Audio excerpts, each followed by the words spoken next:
저는 우사와 오벳 에돔이라는 제목으로 말씀을 전가하려고 합니다. 온 이스라엘을 지지를 얻어서 통일왕국이 된 그 다윗이 예루살렘을 정복합니다.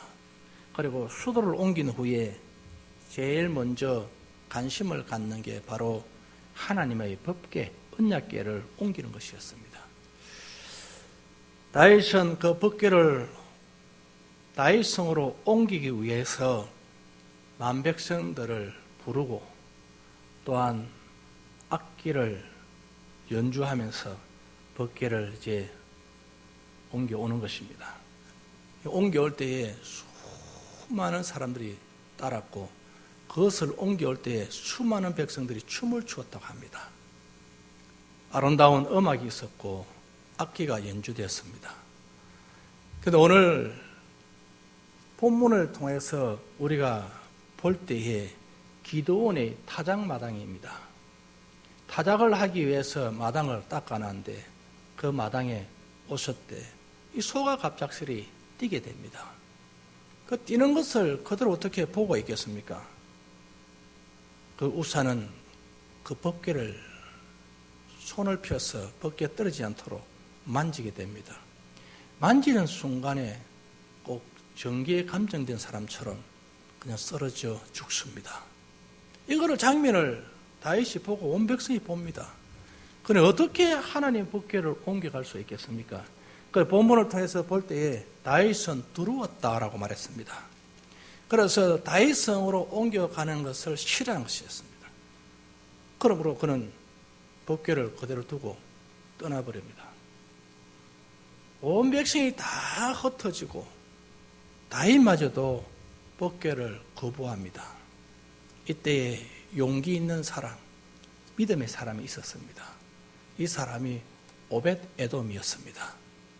이분은 다른 사람들이 다 싫어해도 목숨을 건 그런 순교적 정신으로 여호와의 법궤를 메고 가정으로 돌아갑니다. 그래서 그 가정에 하나님이 복을 내리는데 그 가정과 그 집과 소유에만 복을 주었다라고 말씀하고 계십니다. 사랑하는 성도 여러분, 우리는 다 복받는 자가 되어야 되겠습니다. 하나님의 사랑을 깨닫고 하나님을 잘 모신다면 틀림없이 복을 받을 것입니다. 그러면 우리에게 주어지는 교훈 우사의 죽음입니다. 왜 그러면 이 우사는 죽었느냐 하는 것입니다. 법궤에 손을 댐으로 죽었는데 그 10절 말씀을 한번 볼까요, 여러분? 한번 읽어봅시다. 시작. 우사가 손을 펴서 궤를 붙들므로 말미암아 여호와께서 진노하사 치시며 그가 거기 하나님 앞에서 죽으니라. 여러분, 이것을 볼 때에 상식적으로 당연한 일이지 않습니까? 쇠수레를 만들어서 소에 끌고 만들고 거기에 법궤를 얹고 따라오는데 소가 띠물 해서 수레가 법궤가 떨어지려고 하는데 그거를 막는다는 것은 당연한 이야기입니다. 그런데 왜 죽었냐는 것입니다. 민수기 4장 15절 말씀은 이렇게 기록합니다. 진영을 떠날 때에 아론과 그의 아들들이 성소와 성소의 모든 기구 덮는 일을 마치거든 고핫 자손들이 와서 맬 것이니라. 그러나 성물은 만지지 말라. 그들이 죽으리라. 해막 물건 중에서 이것들은 고핫 자손들이 맬 것이며. 그렇습니다. 모든 성물과 그리고 법궤는 고핫 자손들이 메어가게끔 되어 있는 것입니다. 그런데 거기에 손을 대면 죽는다고 법으로 정해놓은 것입니다. 우리 주님께서. 고핫 자손은 매일 의무만 있는 것이 손댈 의무는 없는 것입니다. 손대면 죽습니다. 메고 가는 사람인데 여기서 손을 댈 수 있지 않습니까? 법궤에 손을 대면 그자도 죽는다는 것입니다. 그러므로 오늘 본문의 우사는 어떤 법을 어겼습니까? 하나님의 거룩성에 침략하는 죄를 범했습니다. 그러므로 우사는 그 즉시로 죽었습니다. 이 얼마나 안타까운 이야기입니까? 20년 동안 자기 집에서 방치되어 있었습니다. 그런데 이제 주님이 다윗성으로 옮겨져 갈 때에 그래도 쇠술에 하나 맞춰가지고 그래서 옮겨져 가는데 그때 사고가 일어납니다. 우사의 죽음을 통해서 다윗성으로 옮겨라는 법궤에 1차적으로는 실패했습니다.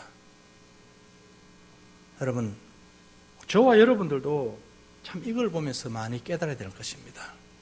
하나님의 일을 하는 분들이 자기의 맡은 바 일에 최선을 다하는 것이 복인 줄로 믿습니다. 그러므로 우사는 거룩한 주님의 거룩성에 침범했고 또한 율법을 어기는 죄를 범하였습니다. 하나님께서 말씀하셨는데 그 말씀을 지켜야 되는데 그 말씀을 지키지 않고 자기 마음대로 자기 뜻대로 행동한 것입니다. 그리고 또 우리가 우사의 죽음을 통해서 보아야 될 것 두 번째로 뭐냐면 이것입니다. 하나님은 외향을 보지 아니하신다. 5절에서 8절 말씀까지 한번 읽어볼까요, 여러분? 이런 말씀입니다. 본문 말씀인데요. 다 같이 읽습니다. 시작. 이에 다윗이 애굽의 시올 시내에서부터 하맛 어기까지 온 이스라엘을 부르 모으고 기럇여아림에서부터 하나님의 궤를 메어 오고자 할새 다윗이 온 이스라엘을 거느리고 바알라 곧 유다에 속한 기럇여아림에 올라가서 여호와 하나님의 궤를 메어 오려 하니 이는 여호와께서 두 그룹 사이에 계심으로 그러한 이름으로 일컬음을 받았더라. 하나님의 궤를 새 수레에 싣고 아비나답의 집에서 나오는데 우사와 아히오는 수레를 몰며 다윗과 이스라엘 온 무리는 하나님 앞에서 힘을 다하여 뛰놀며 노래하며 수금과 비파와 소고와 재금과 나팔로 연주하니라. 아멘. 참 여러분 얼마나 대단한 잔치가 벌어집니까? 온 민족이 다 이때에 하나님 앞에 나옵니다. 법궤 앞으로. 그리고 법궤를 메고 오면서 춤을 춥니다. 악기가 막 연주되고 너무 행복한 날입니다. 그동안에 하나님을 모시지 못했는데 이제 법궤를 가지고 온다니 하나님 임재가 우리나라에 임할 것을 생각하니 그래 법궤를 찾았다는 그 행복감에 들떠 있었습니다. 이런 화려함, 굉장히 웅장함 이런 것을 봤을 경우에는 하나님 볼 때는 나 행복하다, 너무 기분 좋다, 야 다윗 전 백성을 모아놓고 나를 이렇게 환영해 주는구나 그럴 수 있는데 하나님이 같이 가고 있습니다. 하나님 모시고 있는 겁니다. 지금 하나님과 함께하고 있는 겁니다. 그런데 거기에 하나님이 진노를 내리십니다. 하나님이 함께하고 춤을 추고 노래하고 악기가 있고 전 백성이 모여있는 그 장소에서 하나님이 진노가 일어납니다. 여러분 하나님을 모시고 산다고 해서 축복이 되는 건 아닙니다. 하나님을 모시고 살아도 외향적으로 화려하고 외향적으로 거대하고 수가 엄청나다 할지라도 하나님이 그 중심을 보시는 줄 믿습니다. 그 중심에 하나님이시다 이 말씀입니다. 우리가 초라해 보이도 우리가 밖에 내놓을 게 없어 보이도 내 중심에 하나님이 계셔야 되는 것입니다. 진심으로 하나님을 섬겨야 되는데 그런 여러분 외형적 외식적인 신앙이었습니다. 나는 30년 동안 예수를 믿었다는 그거 하나, 나는 60년 동안 예수를 믿었다, 나는 이러했다 저러했다 하는 자랑거리. 오늘 보십시오. 20년 동안 아비나답의 집에 있었습니다. 방치되어 있었습니다. 그리고 그의 오늘 우사는 그의 자녀들입니다. 그들이 주님을 이렇게 옮기고 있습니다. 옮길 때에 그들은 율법을 몰랐던 것입니다. 중심에 여호와를 섬김이 없었다는 것입니다. 다윗도 마찬가지였습니다. 다윗은 하나님의 사랑을 얼마나 많이 받은 사람입니까? 하나님의 놀라운 은혜를 받은 사람입니다. 그런데 다윗이 함께하고 있고 온 백성이 함께하고 찬양이 함께하고 노래가 함께하고 악기가 함께하는 그 장소에 저주가 내려왔습니다. 이것은 하나님은 외형을 보지 아니하신다는 것입니다. 그렇습니다, 여러분. 우리 예루살렘 성전을 한번 보십시오. 얼마나 거대한 거룩한 성입니까? 하나님의 임재가 예루살렘에 임했습니다. 거대한 성이었습니다. 거기는 누구도 함부로 침략할 수 없을 만한 위대한 성입니다. 그런데 그 성을 하나님이 무너뜨리고 성전을 무너뜨려 버리십니다. 누구를 통해서? 바벨론을 통해서, 로마를 통해서 성전이 무너지고 핍박이 들어오기 시작하는 것입니다. 왜 그러면 이런 일이 일어날까요? 그 성전을 도둑의 구렬로 만들었기 때문에 그렇습니다. 우리 주님이 와셨어요. 여러분, 성전을 보고 울었다 했습니다. 장사꾼들이 덜썩거리는 성전이 되고 말아버렸습니다. 그게 돈을 받고 주고 예물을 사는 겁니다. 그런 일을 하고 성전을 정화시켰습니다. 주님이. 그래서 그 성전을 향하여 주님은 이렇게 말씀해 주십니다. 만민의 기도하는 집이다. 구렬로 만들었다는 것입니다. 예루살렘 성이 왜 무너졌을까요, 여러분? 하나님의 임재가 있었는데 하나님 무너뜨려 버렸습니다. 그러니까 외형적으로 아름답고 위대하고 크다 해서 그곳에 하나님이 좋아하는 것만 아닙니다. 하나님이 계셨어요, 여러분. 어제까지만 하나님 임재가 있었어요. 그 성이 무너집니다. 왜 그럴까요, 여러분? 하나님의 거룩성에 침범했다. 사랑하는 여러분, 우리는 외형적 모습이 중요하지 않다는 사실을 알아야 합니다. 외식된 자가 되지 마시고 정말 중심이 역사해야 되는 것입니다. 또 보십시오. 똑같이 오늘 저와 여러분이 알아야 될 것이 있습니다. 오늘 오벳에돔이 것입니다. 오벳에돔. 자, 다윗도 하나님을 섬겼고 하나님 모셨고 우사도 마찬가지. 그 지역에 하나님이 함께한데 그 자리에 저주가 임했고, 오벳에돔도 똑같은 그게, 다른 법궤가 아니요, 똑같은 그게입니다. 저주가 임한 법궤인데 그 법궤를 집으로 모시고 가는 겁니다. 그런데 왜 오벳에돔의 집에 초라하고 그리고 많은 사람들이 그 가족만 있었어요. 그들만 하나님 섬겨. 백성이 없었어요. 노래가 없었습니다. 찬양이 없었어요. 악기도 없었어요. 그런데 그 가정에 하나님이 복을 주셨습니다. 그 집에 석 달 동안에 잘 모셨는데 그 집 안에 있는 모든 소유에 복을 내려 주신 것입니다.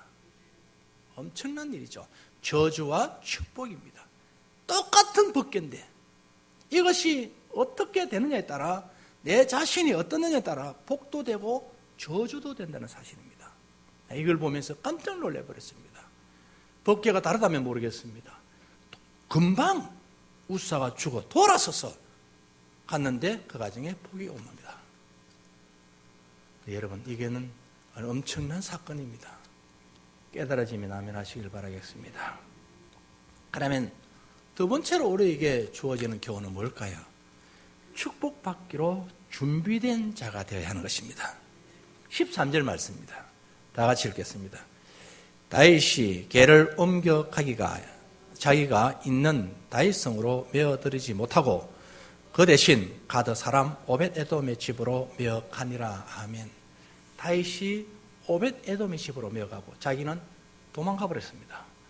그런데 이 오벳에돔의 그 정신, 가족의 정신, 이 정신은 바로 축복받을 정신인 것입니다. 죽음이라는 것을 두려워하지 않았습니다. 오직 하나님만을, 죽으나 사나 주님만을 사랑하겠노라고 고백한 것입니다. 나와 내 집은 오직 여호와만 섬기리라. 여호수아의 마지막 고백처럼 오벳에돔의 고백도 마찬가지입니다. 전 세상이 다 하나님을 버려도 나는 하나님을 버리지 않겠노라. 그렇습니다, 여러분. 다윗이 오벳에돔 집으로 법궤를 메고 들어갈 때에 그때 여러분 생각해 보십시오. 우리 집에 안 됩니다. 다윗도 무서워서 도망가. 나도 들어와서 간다. 그때 오벳에돔이 거부할 수 있습니다. 왕이여, 우리 집은 안 되겠습니다. 우리 집은 하나님의 저주가 임하면 되니까 거부하겠습니다. 그럴 수 있으나 그는 기쁨으로 오벳에돔은 하나님을 맞이합니다. 사랑하는 성도 여러분, 출애굽기 33장 19절에 나는 은혜를 줄 자에게 은혜를 주고 긍휼히 여길 자에게 긍휼을 베푸니라 했습니다. 우리 주님은 은혜 줄 자에게만 은혜 주시는 것이고 긍휼 베풀 자에게만 긍휼을 베풀어 주시는 것입니다. 우리 주님의 마음에 드는 자에게 말입니다. 그러므로 잠언서 4장 8절 말씀엔 그를 높이라 그리하면 그가 너를 높이 들이라 만일 그를 품으면 그가 너를 영화롭게 하리라. 하나님의 놀라운 역사인 것입니다. 다윗은 이스라엘의 회복과 부흥을 꿈꿨습니다. 그러면서 주님을 모시고 오실 때에 얼마나 행복했겠습니까? 그런데 그는 실패하고 만 것입니다. 복을 받을 준비가 되어야 복을 받는 줄로 믿습니다. 그냥 복을 달라고 해서 주는 하나님이 아니심을 출애굽기 33장 19절은 분명히 말씀합니다. 내가 달라고 해서 주는 것이 아니고 하나님이 주고 싶어야 된다는 것입니다. 하나님이 복을 주고 싶은 자에게 준다는 것입니다. 욕으로만 되는 게 아니다는 사실을 우리는 받아들여야 하는 것입니다. 그리고 또 세 번째로 보니까 오늘 성도의 열심과 헌신은 축복받는 길이라는 것을 14절은 말씀합니다. 읽어봅시다. 시작. 하나님의 개가 오벳에돔의 집에서 그의 가족과 함께 석 달을 있느니라. 여호와께서 오벳에돔의 집과 그의 모든 소유에 복을 내리셨더라. 아멘. 오늘 우리 사랑하는 성도 여러분, 복받는 자 되기를 바라겠습니다. 오늘 오벳에돔처럼 하나님 모시고 다 복을 받기를 바라고 우사처럼 우리 어려움 당하는 그와 같은 공경은 없기를 바라겠습니다. 석 달을 오벳에돔의 집에 있었는데 이것은 바로 열심과 헌신을 의미하는 것입니다. 온 가족이 여호와를 아름답게 섬겼습니다. 그러므로 오는 것은 축복이었습니다. 우리가 나태하고 게을러서 오는 것은 가난과 빈곤의 역사입니다마는 하나님을 부지런히 섬기고 정신을 다하고 전심을 다하고 진실하게 여호와에게 다가간다면 하나님은 우리에게 은혜를 베푸실 줄 믿습니다. 하나님은 우리를 애면하지 않습니다. 하나님은 우리에게 복 주시기를 원합니다. 이것을 원리를 잘 알아야 하는 것입니다. 여러분, 우리가 물건을 사용할 때도 그 원리를 잘 모르게 되면 우리가 여러분 그 물건을 잘 사용할 수가 없습니다. 우리가 축복받는 원리가 있습니다. 그 원리를 잘 알아 사용하게 되면 쉽게 복을 받을 수가 있습니다. 오늘 오벳에돔은 이와 같이 준비된 자였습니다. 그러므로 열심히 주를 섬긴 결과로 그 가정에 복이 왔다는 사실인 것입니다. 복이 없었는데 주님 들어옴으로 복이 들어온 것입니다. 그러므로 오늘 우리 모든 사랑하는 성도 여러분, 우리는 중심으로 진실한 마음으로 여호와를 섬기고 그분을 경외함으로 오늘도 복을 받고 하나님께 영광을 돌리는 기쁨의 우리 성도들 되기를 주의 이름으로 축원합니다. 기도하겠습니다. 고마워.